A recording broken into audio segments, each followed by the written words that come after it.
محترم، گلا آج پھر گلا کر رہا ہے. رات تک برابر تھا، صبح اٹھا تو فجر میں پتہ ہوگا سعد اللہ صاحب وغیرہ، فجر میں ہی پتہ چل گیا میں کہ گاڑی گیئر میں پڑی گئی.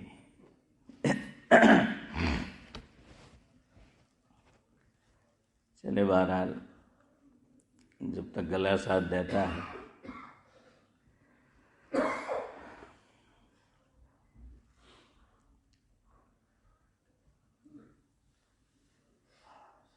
آپ کو پتہ ہے ایک مضمون ہم نے شروع کیا تھا. عید کے دن ہمارے یہاں ہماری مسجد میں جو عید کی دوسری نماز ہوئی تھی اس میں ایک نوجوان گر گیا تھا، اور پھر ہوا سو ہوا، آپ کو معلوم ہے.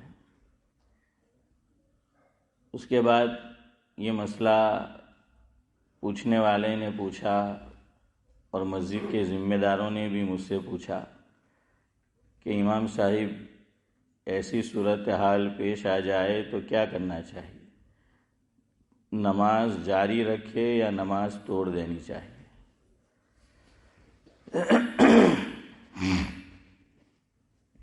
کچھ باتیں اس تعلق سے آپ کی خدمت میں پیش کی تھی، مزید کچھ باتیں اسی تعلق سے آپ کے گوش گزار کرنی ہیں. لیکن نماز کا معاملہ شریعت میں دیگر جو عبادات ہے اس سے بالکل الگ ہے. دوسری عبادات میں شریعت نے کچھ گنجائش دے دی، کچھ نرمی برتی، لیکن نماز کے معاملے میں نرمی نہیں برتی. ہاں، سفر میں آپ جانتے ہیں روزہ نہ رکھے تو گنجائش ہے، لیکن نماز پڑھنی ہی پڑھنی ہے. ہاں، اتنا کر دیا کہ 4 کی 2 کر دی، لیکن پڑھنا ہے. ارے سفر سے آگے کی چیز حالت جنگ، حالت جنگ میں بھی نماز معاف نہیں ہے. حالانکہ اسلام اور کفر کا مقابلہ ہے. کس کا مقابلہ ہے؟ اسلام اور کفر کا مقابلہ ہے، وہاں بھی نماز معاف نہیں. اللہ تبارک و تعالیٰ نے قرآن کریم میں باقاعدہ حالت جنگ میں کیسے نماز ادا کی جائے گی اس کو بیان کیا ہے، پورا طریقہ بتایا ہے. حالت جنگ میں بھی معاف نہیں ہے، اور اس سے آگے آدمی کی روح تن سے بدن سے نکل رہی ہو، وہ اس دنیا کو بائے بائے کر رہا ہو، خیر باد کہہ رہا ہو، ایسے وقت میں بھی نماز معاف نہیں ہے. اگر وہ اس حالت میں ہے کہ جس میں ہوش و حواس درست ہے. ایک آدمی قومے میں چلا گیا اور کئی دنوں سے قومے میں ہے، وہ مسئلہ الگ ہے. یا یہ کہ اللہ نہ کرے آدمی مجنون ہو گیا، پاگل ہو گیا، اللہ سب کی حفاظت فرمائے، آمین.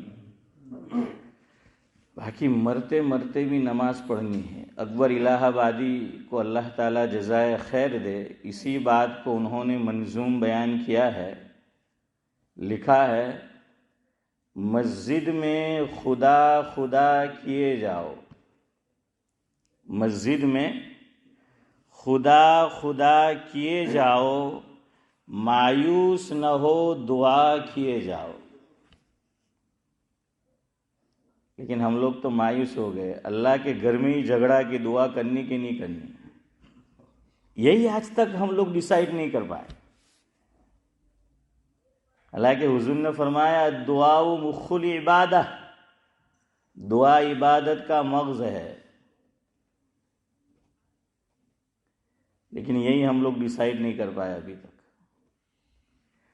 تو اکبر کہتے ہیں مسجد میں خدا خدا کیے جاؤ، مایوس نہ ہو دعا کیے جاؤ.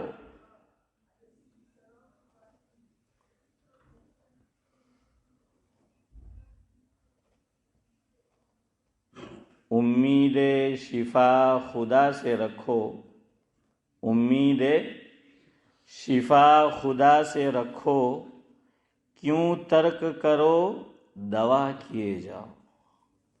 ہاں، کیسی بھی بیماری ہو مایوس نہیں ہونا ہے. علاج کرنا یہ مسنون ہے، یاد رکھنا. علاج کرنا کیا ہے؟ مسنون ہے. علاج کرو، علاج کراؤ اپنے مریضوں کا. دوا اور دعا دونوں چالو رکھو. موت اور زندگی اللہ تعالیٰ کے ہاتھ میں ہے.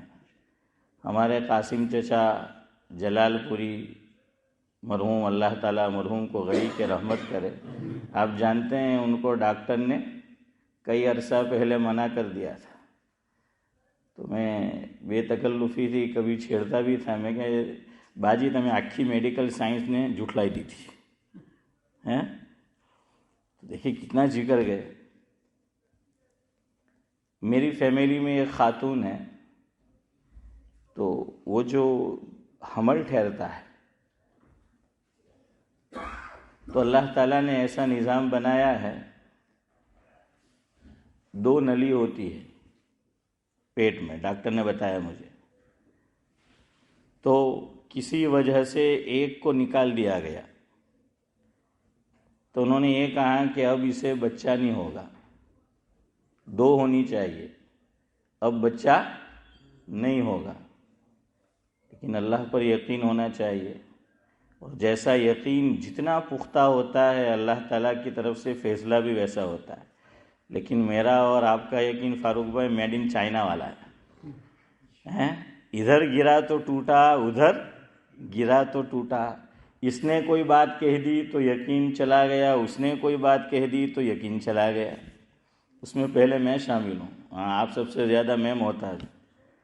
ہمارا یقین نہیں. اسی لیے دعوت و تبلیغ کے اندر ایک جملہ اشرف بھائی سے پوچھ لیجئے، بار بار بولا جاتا ہے کہ اس کام سے ایک چیز یہ بھی چاہی جاتی ہے کہ ہر چیز کے ہونے نہ ہونے کا، اشرف بھائی بولیے، یقین اللہ تعالیٰ سے پیدا ہو جائے، بن جائے. ہاں، یہ چیز ہے. ڈاکٹر نے منع کیا کہ اولاد نہیں ہوگی، اس کے بعد 2 لڑکے ہوئے. اللہ کے گھر میں بیٹھا ہوں قسم خدا کی، اسی علاقے کی بات کر. 2 بچے ہوئے. ایک اور واقعہ ہماری جان پہچان والوں میں، ڈاکٹر نے ڈرا دیا کہ پیٹ میں جو بچہ ہے تو اس کے جگر میں یا دل میں کچھ بتایا کہ سوراخ ہے، ہول ہے، تو یہ ڈسیبل پیدا ہوگا، مسئلہ ہوگا. الحمدللہ کئی سال کا ہو گیا ہے، کچھ بھی نہیں ہوا ایسا، صحیح سالم ہے وہ. ٹھیک ہے، ہر مرتبہ وہ غلط بھی نہیں ہوتے، صحیح بھی ہوتا ہے، کوئی منع نہیں کرتا. لیکن یہ سب اللہ تعالیٰ کی قدرت میں. ان اللہ علی کل شیء قدیر، کہ اللہ تبارک و تعالیٰ یہ ہر چیز پر قادر ہے. تو اکبر الہ آبادی کہتے ہیں کہ امید شفا خدا سے رکھو، کیوں ترک کرو دوا کیے جاؤ. اگلا جملہ بڑا اہم ہے. اللہ مجھے بھی اور آپ کو بھی سمجھنے کی، اور خاص کر کے ہماری نئی نسل کو، نیو جنریشن کو سمجھنے کی توفیق عطا فرمائے. اکبر کہتے ہیں کتنا بھی ہو وقت بے حجابی. بے حجابی جانتے ہو نا؟ بے شرمی. ہاں، کتنا بھی ہو، کتنا بھی ہو وقت بے حجابی، تم پابندیے حیا کیے جاؤ.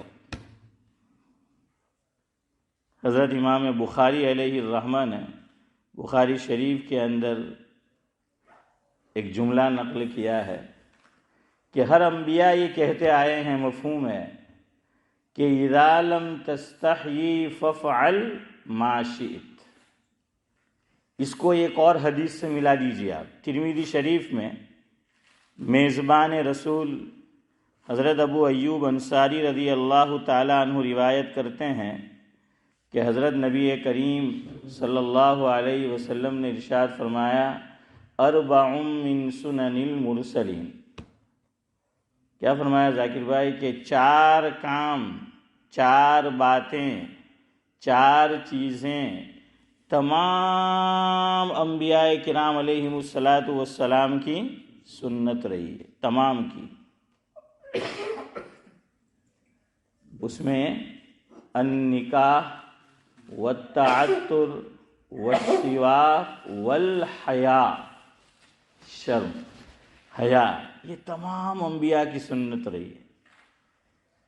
ایک اور روایت کا مفہوم ملا لیجیے، اللہ کے نبی صلی اللہ علیہ وسلم نے فرمایا کہ ایمان کے بہت سارے شعبے ہیں۔ الایمان بضع و70، اس طرح کا جو ہے وہ جملہ ہے کہ کافی 70 سے زیادہ شعبے ہیں۔ 70 کا معنی ہوتا ہے بہت زیادہ، کثرت بتانے کے لیے۔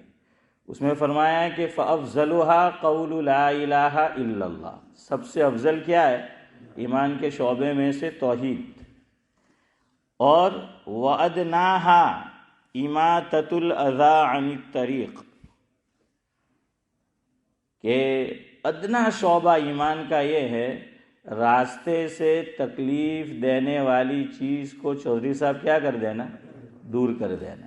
یہ ایمان کا شعبہ ہے، میری اور آپ کی ڈیوٹی ہے۔ حضرت مولانا علی میاں صاحب ندوی نور اللہ مرقدہ کے حالات میں لکھا ہے، جس کا مفہوم یہ ہے کہ حضرت سفر کر رہے تھے ٹرین سے، ٹرین میں بیٹھ گئے اور کھڑکی کے پاس جگہ ملی۔ کھڑکی سے باہر حضرت نے دیکھا کہ بنانا جو ہے، کیلا، چھوٹا بھائی دانا کے یہاں دعوت تھی، میرے ایک استاد محترم تشریف لائے تھے، تو کیلے رکھے ہوئے تھے بنانا، تو دسترخوان بڑا تھا تو ذرا دور تھے، اب ان کو کیلا کھانا تھا، تو اس طرح انہوں نے جملہ بیان فرمایا کہ چھوٹا بھائی وہ کیلا کیوں ہے اکیلا؟ تو کہ وہ کیلا کیوں ہے اکیلا، یعنی لاؤ ادھر کہ اس کو کھائیں۔ تو بہرحال وہ کیلے کی کا جو چھلکا ہے، چھال، وہ گرا ہوا تھا۔ اب کئی لوگ جا رہے تھے، سب اس کو اگنور کر رہے تھے، دیکھی اندیکھی۔ حضرت ٹرین میں بیٹھ گئے تو عبد القادری چچا کیا انہوں نے ٹرین سے حضرت اترے، اسے اٹھایا اور جہاں ڈالنا چاہیے کوڑے کرکٹ میں کی جگہ پر وہاں پر ڈالا اور بیٹھ گئے اور اس پر عمل کیا کہ ایمان کا ادنا درجہ یہ ہے کہ راستے سے تکلیف دینے والی چیز کو کیا کر دے؟ ہٹا دے۔ لیکن میرا اور آپ کا عمل دیکھے، خاص کر رمضان المبارک میں تراویح کے بعد، جمعہ کے دن جمعہ کے بعد، عیدین میں عیدین کی نماز کے بعد یا کوئی اور پروگرام ہو، تو ہم باہر جا کر راستے میں اس طرح کھڑے ہو جاتے ہیں، گھیر لیتے ہیں کہ کسی گزرنے والے کو کہنا پڑتا ہے ایکسکیوز می۔ یہ ایکسکیوز می کیا ہے؟ وہ کہہ رہا ہے کہ تمہیں کھڑے رہنے کا سلیقہ بھی نہیں ہے، یہ معنی ہے اس کا، تمہیں کھڑے رہنے کا سلیقہ بھی نہیں ہے۔ صحابہ کرام سے بخاری شریف کی روایت ہے، حضور نے فرمایا، مفہوم ہے کہ راستے میں مت بیٹھا کرو۔ حضور نے فرمایا صحابہ کرام سے کہ راستوں پہ مت بیٹھا کرو۔ صحابہ کرام نے جواب میں فرمایا کہ حضرت مجبوری ہے، بیٹھنا پڑتا ہے، بات چیت کرنی پڑتی ہے، بعض مرتبہ تو بیٹھنا پڑتا ہے چوراہے پر۔ حضور نے فرمایا کوئی بات نہیں، بیٹھو لیکن راستے کے حقوق ادا کرو۔ تو اس میں بھی یہ بتایا کہ کوئی غیر محرم عورت جا رہی ہے، خاتون جا رہی ہے، اسے غلط نگاہ سے مت دیکھو، اور راستے میں اس طرح نہ بیٹھو کہ لوگوں کو تکلیف ہو، بیٹھو تو اس طریقے سے کہ لوگوں کو تکلیف نہ ہو۔ نیز فرمایا کہ کوئی راستہ بھولا ہوا ہے تو اس کو کیا کرو؟ راستہ بتاؤ۔ یہاں تو ایسا نہیں ہوتا، اور یہاں تو عجیب چیز ہے۔ میں آپ کو میرا واقعہ بتاتا ہوں، بہت سال پہلے کی بات ہے۔ میں الفٹ گیا ہوا تھا، اس وقت یہ ٹوم ٹوم وغیرہ بھی نہیں تھے۔ ایک گورا جا رہا تھا تو مجھے جانا تھا ایک جگہ، فیملی بھی تھی۔ میں نے پوچھا کہ بھئی یہ راستہ کہاں ہے، مجھے مل نہیں رہا ہے۔ تو اس کو نہیں معلوم تھا، اس نے اپنی والدہ یا جو بھی ہوگا، خاتون تھی سامنے، اس کو فون کیا۔ اور کہا کہ یہ پوچھ رہا ہے کہ راستہ کہاں ہے، مجھے بھی نہیں معلوم، آپ ذرا رہنمائی کرے تو بتایا اس کو۔ تو اس نے مجھ سے یہ کہا صدیق بھائی کہ تم صحیح طرح پہنچنے میں مشکل پیش آئے گی، شاید آپ کو نہ ملے، ایسا کرو آپ میرے گاڑی فلاں جگہ رکھی ہے، میں بھی گاڑی پارک کر کے گیا تھا، تو کہا کہ آپ آ جاؤ گاڑی لے کے اور میرا کیا کرو، فالو کرو۔ اس نے پہنچایا۔ یہاں یہ چیز ہے۔ اور ہمارے یہاں انڈیا میں راستے کا حق کیا ادا کرتے ہیں، بلکہ کوئی پوچھتا ہے تو اتر میں جوان ہو تو اتر کے وہ آپ دکشن نو آپ ہیں فاروق بھائی؟ ہاں جب یہ فاروق بھائی سے یہ اتر دکشن نو آپ یہ لوگ پوچھے تو انہیں ہم اس کو الٹا بھیجتے ہیں، یہ ہم حق ادا کرتے تھے کہ نہیں انڈیا میں سے؟ ہاں، تو یہ راستے کے حقوق ہے، تو کھڑے رہو تو اس طرح کہ آنے جانے والے کو تکلیف نہ ہو۔ مومن کی شان یہ بتائی کہ راستے سے تکلیف دینے والی چیز کو وہ ہٹائے، یہ ایمان کا سب سے نچلا درجہ ہے، ادنا درجہ ہے، لیکن اللہ بچائے میرا اور آپ کا حال یہ ہم خود اس کا سبب بنتے ہیں۔ ایک اور یاد رکھو، علماء نے لکھا ہے مسجد بڑی ہے جیسے ہماری مسجد، درمیان میں جگہ خالی ہے، دور جا کے سنت مت پڑھو، ورنہ کسی کو جانا ہوگا تو کیا کرنا پڑے گا، پورا گھوم کے جانا پڑے گا۔ تو یہ کہا گیا یا تو ایک کونے میں چلے جاؤ یا اس طرح سے سنت پڑھو، نفل پڑھو کہ جانے والے کو پورا گھوم کر جانا نہ پڑے، لیکن ان چیزوں کا ہم کا خیال رکھتے ہیں۔ اسی میں آتا ہے راستے میں غلط پارکنگ کرنا، یہ بھی اسی میں ہے۔ ہم خود سبب بنتے ہیں اور سوچتے کیا ہے نا، آپ تو وہ اللہ اور کام کروا چاہیں گے، نماز پڑھوا چاہے لو گم میں تم گاڑی پارک کرے چالے، میں کہ ચાલતું હોતે તો મને ચાલવું જોઈએ હે, તમે તો આરામથી આવે તો ચાલે, મારે તો દોડવું પડે, تو وہ نہیں چلتا۔ کوئی بات نہیں، آپ کی رکعت چلی جائے، یہ چلی جائے، ایسی جگہ پارک مت کرو۔ اب دیکھیے ہمارے عبدالقادر چچا، شبیر چچا، یہ دونوں یہاں باہر کار پارک کرتے تھے، کتنی سہولت تھی نا آپ کو۔ اب دیکھو کیا آ گیا، پابندی آ گئی نا، اسی وجہ سے کہ بعض لوگ اس کا خیال نہیں کرتے۔ اب جہاں ہماری مسجد کا مکان ہے تو وہاں سے راستہ اتنا تنگ ہے، اگر صحیح کار پارک نہیں کی 393 جو بس گزرتی ہے وہ جا ہی نہیں سکتی۔ اب ہم غلط پارکنگ کرتے ہیں۔ اچھا ہم لوگ کیا ہے، چلو ایسا ہوتا بھی ہوگا، میں منع نہیں کرتا، ہر چیز میں دیکھیے اپنا ہاتھے جاؤ کرے، فلانا ہیلی کمیونٹی سے یہاں تک کہیں نہیں کرے، میں کہ આપણે કડે મૂકવા એવું કે આપણા હાથે કરે હે, આપણે બી એવું મૂકવા કરે કે આપણા હાથે કરે। કોઈ આંગળી ક્યારે કરે, જ્યારે આપણે મોકો આપે۔ اب دیکھو ان کو کتنی تکلیف ہوتی ہے، ان کو سہولت تھی، جو بڑی عمر کے ہیں بالکل باہر وہ کار پارک کر سکتے تھے، ہیں نماز میں آنے میں کتنی سہولت ان کو۔ تو یہ بھی اس میں داخل ہے، غلط پارکنگ کرنا یہ گناہ کا کام ہے۔ حضرت مفتی تقی عثمانی صاحب دامت برکاتہم العالیہ کی یہ مضامین چھپے ہوئے ہیں کتابی شکل میں، اس کا نام ہے سعد اللہ صاحب ذکر و فکر۔ کتاب کا نام کیا ہے؟ ذکر و فکر۔ کتنا اچھا نام ہے، ذکر کرنے آؤ پھر بھی فکر رکھو، ہیں چودھری صاحب اللہ کے گھر میں آؤ، حنیف بھائی ذکر کرنے اللہ کا، پھر بھی اس کی فکر رکھو کہ پارک گاڑی ہم نے برابر کی ہے یا نہیں کی ہے۔ حضرت نے پورا مضمون ہے اس میں کہ غلط پارکنگ کرنا نہ صرف گناہ صغیرہ نہیں، گناہ کبیرہ۔ اور گناہ کبیرہ کس کو کہتے ہیں؟ زنا کرنا گناہ کبیرہ، شراب پینا گناہ کبیرہ، ٹھیک ویسا ہی گناہ ہے غلط پارکنگ کرنا۔ عارف بھائی یہ سب ایک طرح کے گناہ۔ کوئی سمجھتا ہے گناہ اس کو؟ ارے دینداری نہیں سمجھتا ہے تو غیر دیندار کہاں سمجھیں گے؟ اب پھر اعلان کرنا پڑتا ہے کہ فلاں فلاں نمبر پلیٹ ہے، اس کو کیا کرو، ہٹاؤ وہاں سے، ہے نا نورانی بھائی؟ تو اب یہ نوبت کیوں آتی ہے؟ اس میں پھر ہمارے لیے ہی جو ہے وہ مشکل پیدا ہو جاتی ہے۔ تو خیر دین نے یہ بتایا کہ اللہ کے نبی صلی اللہ علیہ وسلم نے سب سے ادنا درجہ کیا ہے، اسی میں یہ بھی شامل ہے۔ ہمارے یہاں مسجد میں یہ جو 2 دروازے باہر نکلنے کے، لوگ نماز کے بعد اس طرح کھڑے ہوتے ہیں کہ جانے والے کو تکلیف ہوتی ہے، یہ بھی اس میں داخل ہے۔ آپ کو بات چیت کرنا ہے، گفتگو کرنی ہے، ذرا پرے ہٹ جاؤ کہ جو جانے کا راستہ ہے اس میں کھلا ہوا ہونا چاہیے، کسی کو تکلیف نہ ہو۔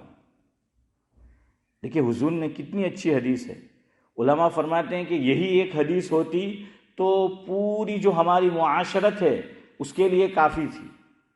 جیسے حضرت امام شافعی رحمۃ اللہ علیہ کا ملفوظ ہے، فرمایا کہ پورا قرآن کریم اللہ تعالیٰ نازل نہ کرتے، صرف والعصر ان الانسان لفی خسر الا الذین آمنوا وعملوا الصالحات وتواصوا بالحق وتواصوا بالصبر، چھوٹی سی صورت ہے، فرمایا یہ صورت اللہ تعالیٰ خالی نازل فرما دیتے تو کافی تھا۔ تو اسی طرح حدیث ہے، حضور نے فرمایا مفہوم ہے، جو بات اپنے لیے پسند کرو وہی اپنے بھائی کے لیے پسند کرو، جو اپنے لیے پسند نہ کرو وہ اپنے بھائی کے لیے پسند نہ کرو۔ تو جب ہم اس کو پسند نہیں کرتے، کوئی ہمیں ڈسٹرب کرے اور ہمیں تکلیف ہو، تو بھئی آدمی سوچ لے کہ ہم کسی شاعر کا پورا شعر تو یاد نہیں ہے، مفہوم سناؤں، بہت اچھی بات کہی ہے کہ اب ہم کسی کا دل نہیں دکھائیں گے۔ کیوں؟ فرمایا ہمارا دل دکھا ہے تو پتہ چلا ہے کہ دل دکھنا کیا چیز ہوتی ہے، کہ جب ہمارا دل دکھا ہے تو اب ہم نے یہ تہیہ کیا، یہ نیت کی کہ کسی اور کا دل نہیں دکھائیں گے۔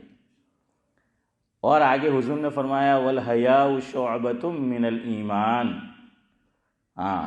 حیا کیا ہے؟ ایمان کا شعبہ ہے۔ تو یہ حیا ہے۔ یہ ٹک ٹاک کیا ہے؟ بے حیائی کا اڈا ہے۔ اللہ بچائے میری اولاد کو بھی، آپ کو بھی، ہم سب کی اولاد ٹک ٹاک پہ ہے، کہاں سنتی ہے ہماری؟ اور کیا ہم سمجھائے؟ آپ تو بیٹھ کے سن بھی رہے ہیں، میں اپنی اولاد کو، آپ اپنی اولاد کو، تو بیٹھتی ہی نہیں، کہاں سنیں گی؟ حضرت شیخ ایک شعر پڑھا کرتے تھے، کون سنتا ہے کہانی میری، کون سنتا ہے کہانی میری، اور وہ بھی پھر زبانی میری۔ اشرف بھائی، کون سنتا ہے کہانی میری اور وہ بھی پھر زبانی میری؟ اس لیے سمجھاؤ۔ میں بھی اپنے بچوں کو کہتا ہوں، اب کتنا آپ ان کے پیچھے پڑے ہیں، کتنا دیکھنے جائے، اولاد کے لیے دعا کیا کرو، خاص کر اس ملک میں۔ یاد رکھو ہم اور تو کچھ نہیں کر سکتے اس ملک میں، سب کو پتہ ہے کہ کیوں نہیں کر سکتے، کیا مجبوری ہے میری، آپ کی، سب کی۔ حضرت مفتی شفیع صاحب رحمۃ اللہ علیہ جب کوئی اولاد کے معاملے میں پریشان ہوتا تھا، حضرت کے پاس حاضر ہوتا، دعا کی درخواست کرتا، حضرت اس سے فرماتے کہ ہم دعا کریں گے بالکل، لیکن حضور صلی اللہ علیہ وسلم نے خوشخبری سنائی ہے، بشارت سنائی ہے، اللہ تعالیٰ جن لوگوں کی دعا خصوصیت سے قبول کرتا ہے ان میں ماں باپ کی دعا ہے جو بچوں کے حق میں قبول ہے۔ تو ماں باپ کو چاہیے کہ کیا کرے حافظ صاحب، کہ دعا کرے اپنی اولاد کے حق میں۔ اس لیے دعا کیا کرو، ابھی نہیں تو کبھی نہ کبھی انشاءاللہ دعا اپنا رنگ دکھائے گی، کبھی نہ کبھی۔ ہم لوگ کیا ہے، کچھ دن دعا کرتے ہیں، دیکھتے ہیں کہ اس میں تو کوئی پھیر پھار آ نہیں رہا ہے، کوئی تبدیلی آ نہیں رہی ہے۔ تبدیلی ایک دم سے تھوڑی آتی ہے، بیچارہ عمران خان کہتا کہتا تھک گیا، تبدیلی آئے گی، تبدیلی آئے گی، اور دیکھو کیسی تبدیلی آئی، کہاں چلا گیا ہے اشرف بھائی۔ تو بہرحال ایک دم سے تھوڑی آئے گی، وہ غلط ماحول میں چلے گئے ہیں، اس لیے دعا کرو۔ اور دوسری بات یاد رکھو، اپنی اولاد پہ فخر نہ کیا کرو۔ بعض کی اولاد اچھی ہوتی ہے اور کسی کی اولاد غلط راستے پر ہے، وہ ہنستے ہیں، تانے دیتے ہیں، اس کے منہ پر نہیں تو پیچھے بات چیت کریں گے۔ ارے کیا گارنٹی ہے کب جو ہے وہ کیا ہو جائے؟ دل کڑھنا چاہیے، دکھنا چاہیے کہ ہمارے معاشرے کا ایک نوجوان، ایک لڑکا یا لڑکی غلط راستے پر چلا گیا ہے تو دل کڑھنا چاہیے، اس کے لیے دعا کرنی چاہیے۔ اس کے بجائے ہم باتیں بناتے ہیں، ہنستے ہیں، تانے دیتے ہیں، یہ مومن کی شان نہیں ہے۔ ان الابرار لفی نعیم، قرآن کریم میں آیت آئی ہے سورہ انفطار میں، ابرار، ابرار کس کو کہتے ہیں؟ حضرت حسن بصری رحمۃ اللہ علیہ فرماتے ہیں مفہوم یہ ہے ابرار کی تعریف میں، یہ فرمایا کہ کسی کو تکلیف میں دیکھے تو خوش نہ ہو، یہاں تک کہ چیونٹی اس کو بھی تکلیف میں دیکھے تو خوش نہ ہو، وہ ابرار ہے۔ اور ہمیں دو موقع پر پیٹ میں درد ہوتا ہے، مروڑ اٹھتی ہے۔ ایک تو کوئی خوش ہو تو ہم سے دیکھا نہیں جاتا، ابھی باہر آپ ہنس ہنس کے بات کرو تو کہلا એવું લાગે ના ઇન્ડિયામાં જાકીરની જમીન વેચાઈ લાગે હે કઈ ઘનકાળો નહીં એમ કે કે ફારૂકને નહીં તો સિદ્દીકને વાતમાં પૂછો, એ ગુરુ ઘંટાલને ખબર હોય ہیں۔ تو بہرحال دیکھیے شریعت نے کیا تعلیم دی، کسی کو ہنستا دیکھے نورانی بھائی، نورانی چہرہ دیکھے کیا کہو، اضحک اللہ سنک، اللہ کے گھر میں بیٹھے ہو، مجھے جواب مت دینا، میں اپنے آپ سے پوچھوں، آپ سب اپنے آپ سے پوچھے، کبھی ہم نے کسی مسلمان بھائی کو یہ دعا دی؟ اب دیکھیے انہوں نے کہہ دیا یہ ہمارا کیا ہے، مرکز ہے، ہاں یہاں سے جو ہوا یہ اشرف بھائی وہ بالکل بھائی انہوں نے منع کر دیا، نہیں تو بالکل نہیں، ہاں بلکہ ہمیں تو دعا بھی یاد نہیں ہوگی۔ حضور نے دعا سکھائی، کسی کو خوش دیکھو حنیف بھائی تو کیا کہو، اضحک اللہ سنک، کیا مفہوم، اللہ تعالیٰ تجھے ہمیشہ خوش رکھے، ہنستا رکھے۔ અમારે ત્યાં વેસમાના અંદર એક સરનેમ છે હસતા, હે ને, તો મેં કે બસ હવે તો ખાલી તે જ સરનેમ જ ચાલે આપણને હસતા, બાકી લોકો હસતા નહીં ચાલે۔ دوسری تعلیم شریعت کی دیکھیں، اس پر بھی شاید آپ نے عمل نہیں کیا ہوگا، یہ ایک مجرب عمل علماء نے لکھا ہے۔ مولانا یعقوب صاحب قاوی تھے عبدالصمد چچا مرحوم، جانتے ہو نا، ڈیوزبری میں مرحوم، گری کے رحمت ہو گئے، ان کی کتاب ہے میرے پاس ہے، اس میں بھی حضرت نے یہ بات لکھی ہے اور بھی علماء نے لکھا ہے، کسی کو ہم دیکھے کسی تکلیف میں، بیماری میں، تو اس موقع پر ایک دعا پڑھنی ہے، لیکن وہاں ادب یہ بتایا کہ وہ دعا زور سے نہ پڑھی جائے، وہ دعا کیسے پڑھی جائے، آہستہ پڑھی جائے، کہ وہ نہ سنے جو بیچارہ تکلیف میں مبتلا ہے، بیماری میں مبتلا ہے۔ اور مجرب عمل کیا لکھا کہ اگر ہم نے وقت پر وہ پڑھ لی، وہ جس بیماری میں ہے، مصیبت میں ہے، اگر ہم نے اس کو پڑھا اللہ تعالیٰ اس سے ہماری حفاظت کرے گا، یہ اس کا فائدہ لکھا۔ وہ دعا کون سی ہے، وہ بھی شاید ہم نے کبھی زندگی میں نہیں پڑھی ہوگی، الحمدللہ الذی عافانی مما ابتلاک بہ وفضلنی علی کثیر ممن خلق تفضیلا، او کما قال علیہ الصلاۃ والسلام۔ یہ دعا کسی کو مصیبت میں دیکھو، تکلیف میں دیکھو، بیماری میں دیکھو، آپ اس کے پاس گئے ہیں، حاضر ہوئے ہیں، تو اس کو تو دعا زور سے دینی ہے، لیکن یہ دعا ہمیں کیسے پڑھنی ہے، آہستہ پڑھنی ہے۔ دیکھنا کبھی اللہ تعالیٰ اس سے ہماری حفاظت فرمائیں، ہاں لیکن میننگ معلوم ہونا چاہیے ترجمے کے ساتھ، تو کچھ پتہ چلے کہ اس میں کہا کیا گیا ہے۔ اور یہ دعا زور سے پڑھو، کوئی ہنس رہا ہے تو اضحک اللہ سنک۔ اب دیکھیں کون اس پہ پہلے عمل کرتا ہے۔ ہاں دیکھیں حضور نے قربان جائے ہیں فاروق بھائی، دعا بھی کتنی چھوٹی بتائی تاکہ نورانی بھائی تھے وہ کہવાય જ નહીં કે મોલસા સાહેબ તમે જ યાદ રાખજો આટલું મોટું આ ઉંમરે કાં યાદ કરવા જાય હે ફારૂક ભાઈ, તો કે આ ઉંમર હવે આટલી મોટી દુઆ યાદ કરવા કાં જાય, તો વચમાં તો અલ્લાહનું નામ આવી ગયું, તો બે જ વર્ડ ખાલી સિદ્દીકભાઈ યાદ કરવાના, અઝહક હે اور સિન્નક، ہاں سنک، تو وہ خالی یاد کرنا ہے، تو وہ دعا دو۔ ارے ہم تو اپنی بیوی کو دعا نہیں دیتے، اور بیوی ہے اشرف بھائی، ہاں وہ ہسبینڈ کو وہ جو ہے وہ دعا نہیں دیتی،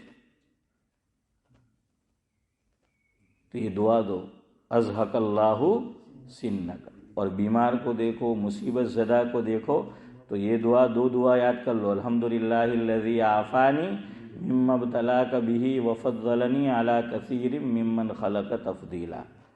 اور کسی کی اولاد کو غلط راستے پہ دیکھو، غلط کامنٹ مت کرو، اس پہ ہنسو مت، کیا پتہ ہماری اولاد صحیح ہے، ہماری اولاد کی اولاد غلط راستے پہ جائے۔ ایک اور حدیث کا مفہوم یاد رکھو، بڑی سخت حضور نے وعید سنائی ہے، ہاں صحیح حدیث ہے۔ حضور نے فرمایا کہ مفہوم ہے ایک آدمی گناہ میں مبتلا تھا، ہمیں معلوم ہے کہ وہ گناہ میں مبتلا ہے، اس نے توبہ کر لی اس گناہ سے۔ اور دیکھیے توبہ وہ تو بندے کا اور اللہ کا معاملہ ہے۔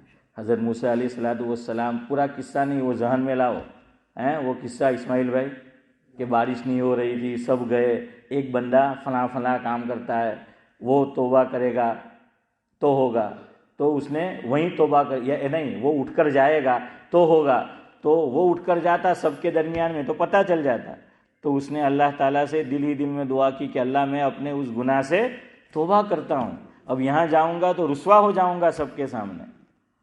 تو بارش ہو گئی، موسیٰ علیہ السلام نے پوچھا مفہوم ہے، اللہ یہ کیا آپ نے فرمایا تھا ایک بھی تو اٹھ کے گیا نہیں یہاں سے،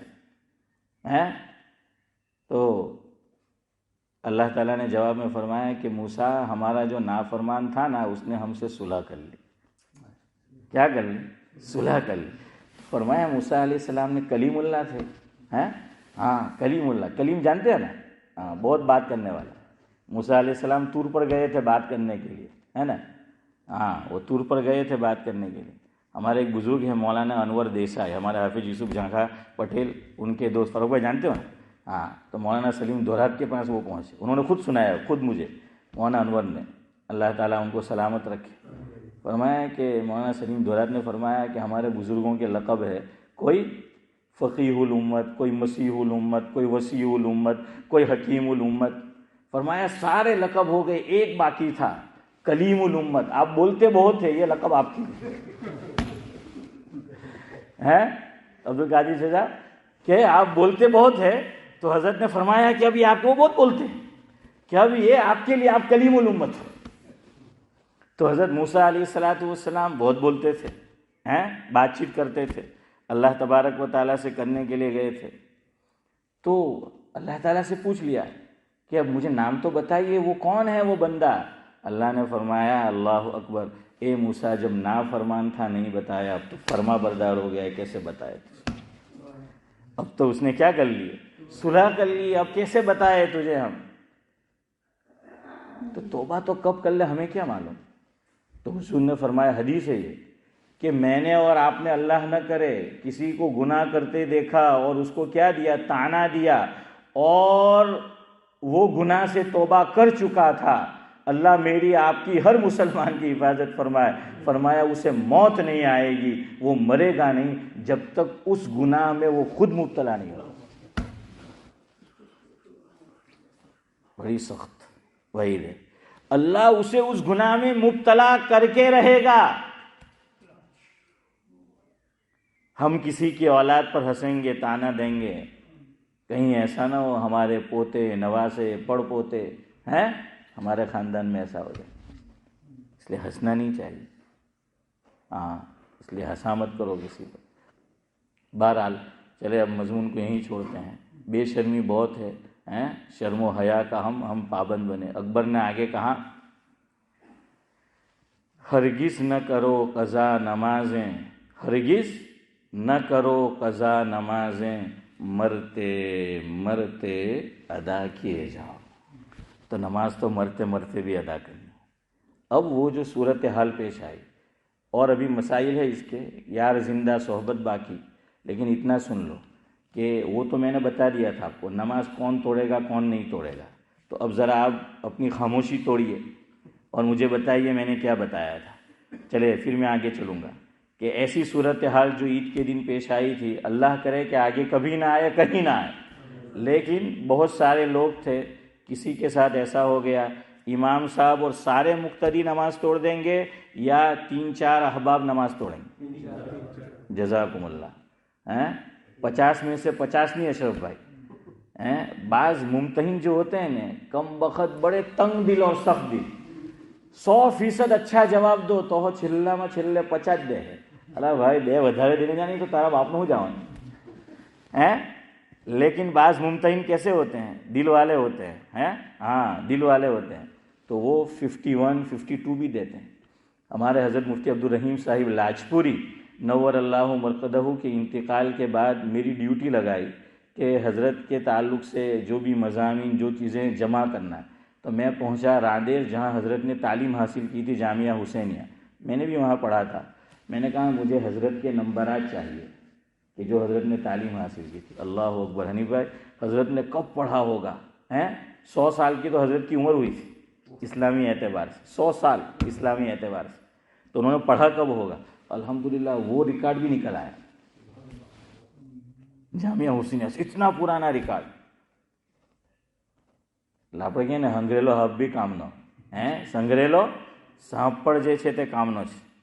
تو حضرت کو کسی ممتحن نے فاروق بھائی 53 نمبر دیے تھے، میں کہ جو 3 نمبر ایکسٹرا دی رہا ہے، تو بہرحال آپ نے بھی صحیح جواب دیا، تو صدیق بھائی سے نمبر لے لینا، وہ جتنے دے آپ۔ تو بہرحال چونکہ وہ صدیق ہے تو اس لیے صداقت والا معاملہ کرے گا۔ تو بہرحال وہ آپ کو بتایا تھا کہ امام صاحب نہیں نماز نہیں کریں گے، جو قریب میں ہے وہ لوگ کیا کریں گے؟ نماز توڑ دیں گے اور اس کو لک آفٹر کریں گے۔ اب عید کے دن یہ مسئلہ پیش آیا، اسی مثال کو سمجھو۔ اب انہوں نے پوچھا جن کی نماز چلی گئی، وہ تو عید کی نماز تو ہو گئی اور وہ دوسری نماز تھی، پہلی ہوتی تو چلو وہ لوگ دوسری میں شامل ہو جاتے۔ اب یہ دوسری نماز میں یہ واقعہ شبیر چچا پیش آیا، اب کیا کریں؟ ان کی تو عید کی نماز گئی، وہ تو اس کو کیا کر رہے تھے؟ مدد کر رہے تھے، ٹریٹمنٹ کر رہے تھے، اس کی ہیلپ کر رہے تھے۔ اب عید کی نماز ہو گئی، اب کبھی عید کی نماز چلی جائے تو کیا کرنا ہے؟ ہمارے علاقے میں ایک نوجوان ہے، وہ رمضان المبارک سے بیمار تھا، میرے پاس اس نے پڑھا ہے، تو اس کا میرے اوپر میسیج آیا کہ مولانا مجھے ایسا لگتا ہے کہ عید کی نماز میں نہیں پڑھ سکوں گا اور میں بیمار ہوں، چلا تو جاؤں گا، لیکن اس نے خیال کیا کہ کہیں میری وجہ سے کسی کو تکلیف نہ ہو، وہ کھانسی ہوتی ہے، وہ جراثیم وہ ہوتے ہیں، یاد رکھو ایسا ہو تو گھر میں نماز پڑھو، مت آؤ۔ وہ احتیاطی تدبیر بھی کرنا ہے، یہ بھی شریعت میں ہے۔ پرہیز اسی لیے کہتے ہیں کہ پرہیز سب سے بڑا علاج ہے نا، پرہیز سب سے بڑا علاج۔ بڑے عالم گزرے ہیں ماضی قریب میں، اشرف بھائی پاکستان میں، آپ کے یہاں ایک جگہ ہے وہ ناظم آباد کراچی میں، یا نظام آباد، کیا ہے ناظم آباد ہے؟ ہاں ناظم آباد۔ تو وہاں ایک بڑا ادارہ ہے جامعۃ الرشید، اب بھی ہے، تو اس کے قائم کرنے والے حضرت مولانا مفتی رشید احمد لدھیانوی نور اللہ مرقدہ، ان کے فتاوی بھی ہے، احسن الفتاوی، بڑے عالم تھے، انتقال ہو گیا، مرحوم کو اللہ غری کے رحمت کرے۔ ان کے تعلق سے میں نے سنا ان کے شاگردوں سے کہ حضرت کو کھانسی بھی ہوتی نا، زکام، سردی اور کھانسی، حضرت مسجد میں نماز نہیں پڑھتے تھے، الگ سے پڑھتے تھے، کمرے میں چلے گئے یا کہیں دور اوپر چلے گئے کہ میری وجہ سے کسی کو یہ بیماری نہ لگ جائے۔ اب ہمارے یہاں تو کوئی سمجھتا ہی نہیں، میں نے کہا نا کل فاروق بھائی سب بڑے ہیں، تو اب کہنے جاؤ تو کوئی نہیں مانتا ہمارے یہاں، آپ منع کرو تو کوئی جو ہے وہ نہیں مانے گا، لیکن بہرحال پرہیز کرنا چاہیے۔ دیکھیں حضرت عبداللہ بن عمر رضی اللہ تعالیٰ عنہ، امام بخاری علیہ الرحمہ کی ایک اور کتاب ہے الادب المفرد، اس میں یہ عبداللہ بن عمر رضی، آپ بھی، میں الحمدللہ دیکھیں کبھی نہیں بھی ہوتا مجھ سے عمل، لیکن میں کوشش کرتا ہوں، آپ بھی کوشش کریں، بہت اچھی دعا ہے۔ حضرت عبداللہ بن عمر رضی اللہ تعالیٰ عنہ جب اپنے مکان سے نکلتے تھے تو ایک دعا کرتے تھے، اللہم سلمنی وسلم منی، یاد کر لو، بڑی پیاری دعا ہے، چھوٹی سی ہے، اللہم سلمنی وسلم منی، اے اللہ میری ذات سے کسی کو تکلیف پہنچے دوسروں کو بچا، اور دوسروں سے مجھے تکلیف نہ پہنچے میری حفاظت فرما۔ دونوں چیزیں آ گئی، کسی کے ذریعے سے مجھے تکلیف نہ پہنچے اور میرے ذریعے سے کسی اور کو تکلیف نہ پہنچے۔ یہ صحابی رسول کا عمل تھا، جب بھی باہر نکلتے تھے تو یہ دعا کرتے تھے۔ بہرحال تو میں یہ کہہ رہا تھا کہ اتنا آپ کو یاد ہے الحمدللہ۔ چلو اب سن لو، کبھی ایسا ہو جائے عید میں تو کیسے عید کی نماز پڑھنی ہے۔ دیکھیے عید کی نماز اکیلا آدمی نہیں پڑھ سکتا، سمجھ آیا؟ اکیلا آدمی عید نہیں پڑھ سکتا، اس میں جماعت ضروری ہے، اور جماعت میں کم از کم امام کے علاوہ کتنے آدمی ہو؟ 3، تو ٹوٹل کتنے چاہیے؟ 4۔ ہاں امام ابو یوسف علیہ رحمہ کا ایک قول ہے کہ اگر 4 نہ ہو تو کم از کم کتنے ہو؟ 3 ہو. لیکن اب اس میں خطبہ بھی ہے، پتہ ہے نا؟ ہاں اب خطبہ بھی ہے تو خطبہ بھی پھر دینا پڑے گا. تو اگر کوئی ایسا بندہ ہے تو پھر آپ عید پڑھ لو، کوئی مسئلہ نہیں ہے. لیکن 2 آدمی ہیں، 3 آدمی ہیں، اب کوئی جانتا نہیں خطبہ دینا، تو کیا کریں گے؟ تو اب عید اکیلے نہیں پڑھ سکتے. اور بعض چیزیں اسلام میں ایسی ہے جس کی قضا نہیں ہے. نماز جنازہ کی بھی قضا نہیں ہے، عیدین کی نماز کی بھی قضا نہیں ہے. جمعہ کا بدل ہے کہ جمعہ گئی تو کیا پڑھ لے؟ ظہر پڑھ لے. اب عید صحابی رسول ہے عبداللہ بن مسعود رضی اللہ تعالیٰ عنہ. تو معجم میں صحابی رسول کا یہ ارشاد موجود ہے جس کا مفہوم یہ ہے کہ کسی کی عید کی نماز کسی وجہ سے رہ جائے تو اسے چاہیے کہ وہ 4 رکعت پڑھ لے. کتنی پڑھے؟ 4 رکعت وہ نماز پڑھ لے، 2 نہیں 4 رکعت. اب آپ پوچھیں گے مولوی صاحب کیا نیت؟ نفل کی نیت سے. کس نیت سے؟ نفل کی نیت سے 4 رکعت نماز وہ پڑھ لے. اور یہ کہاں تک پڑھ سکتا ہے؟ ظہر کا وقت سعد اللہ صاحب شروع ہو اس سے پہلے تک، اس سے پہلے تک وہ 4 رکعت. اور دیکھیے عید کی نماز پہلے دن نہیں پڑھ سکے تو دوسرے دن بھی پڑھ سکتے، یاد رکھنا دوسرے دن بھی پڑھی جا سکتی ہے عید کی نماز. تو کتنی پڑھے؟ وہ 4 رکعت وہ پڑھ لے. ابن تیمیہ علیہ رحمہ بڑے آدمی ہیں، آپ نے نام سن رکھا ہے، انہوں نے یہ لکھا کہ 4 رکعت اس لیے پڑھنی ہے، عید کی تو 2 ہے. تو پھر ابھی سعد اللہ صاحب شاید پوچھتے ہی، لیکن ذہن میں نہیں آیا ہوگا، ورنہ پوچھتے کہ مولوی صاحب 4 کیوں؟ 4 2 ایکسٹرا کیوں 2؟ جواب دو. تو وہ جواب یہ ہے کہ وہ بھی 4 ہی ہے، 2 خطبے. تو ایک خطبہ 1 رکعت کے قائم مقام. ظہر میں بھی 4 رکعت ہے، یہ جمعہ بھی 2 خطبے 1 رکعت ہے قائم مقام. اسی لیے حضور نے فرمایا، ارشاد ہے کہ وہ کیا ہے، یہ حدیث ہے، اذا خرج الامام فلا صلاۃ ولا کلام او کما قال علیہ الصلاۃ والسلام. کہ مفہوم یہ ہے کہ جب امام نکل جائے خطبہ دینے کے لیے، اب نہ نماز پڑھنی ہے نہ بات چیت کرنی. یہ بھی خطبہ بھی گویا 2 رکعت نماز کے قائم مقام ہے. تو سمجھ آیا؟ تو اس لیے 4 رکعت کیا کرنی ہے؟ وہ پڑھ لینی ہے. تو خطبہ تو ہوا نہیں تو 4 رکعت ہو گئی. یہ قضا نہیں ہے، اس کا نام کیا ہے؟ بدل ہے. کیا نام ہے اس کا؟ نام عوض، بدل ہے. آخری بات. اب آپ کہیں گے مولوی صاحب گڑو خراب ہوئی تو وزارہ ہار ہوا تو وزارہ لمبائی کی ہے. تو اب کوئی آدمی فاروق بھائی ذرا دیر سے شریک ہوا، دیر سے، تو ایکسٹرا تکبیر ہوتی ہے، یا رکعت چلی گئی تو ایکسٹرا تکبیر جو ہیں وہ رہ گئی. تو پھر کیا کرے؟ جس پر فتویٰ ہے، جس قول کو پسند کیا گیا، اس کا جواب آئندہ مجلس میں انشاءاللہ. خالی آسانی کے لیے آپ سن لیں. بڑے عالم ہوئے ہیں ماضی قریب میں، پاکستان میں بندوری ٹاؤن میں ہوتے تھے، مولانا ولی حسن ٹونکی علیہ الرحمہ.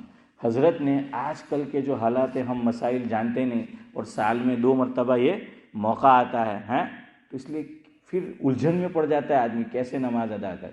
تو حضرت نے فرمایا جیسے عام نمازیں پڑھتے ہو ویسے ہی پڑھ لو. جیسے عام نماز ہم پڑھتے ہیں ویسے ہی پڑھ لو.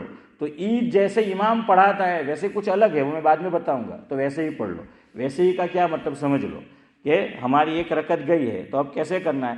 جیسے بالکل چھوٹی امام صاحب نے پڑھائی، کھڑے ہوں گے ہم امام کے سلام کے بعد، اور پہلے کیا پڑھیں گے؟ الحمد جو ہے وہ کہاں پڑھیں گے؟ کیا پڑھیں گے؟ ثنا کے بعد کیا کریں گے؟ ایکسٹرا تکبیر نہیں، ایکسٹرا تکبیر کہہ دیں گے. امام صاحب یہی کرتے ہیں نا پہلی رکعت میں. بالکل ویسے ہی پڑھو کہ ثنا پڑھو، پھر کیا کرو؟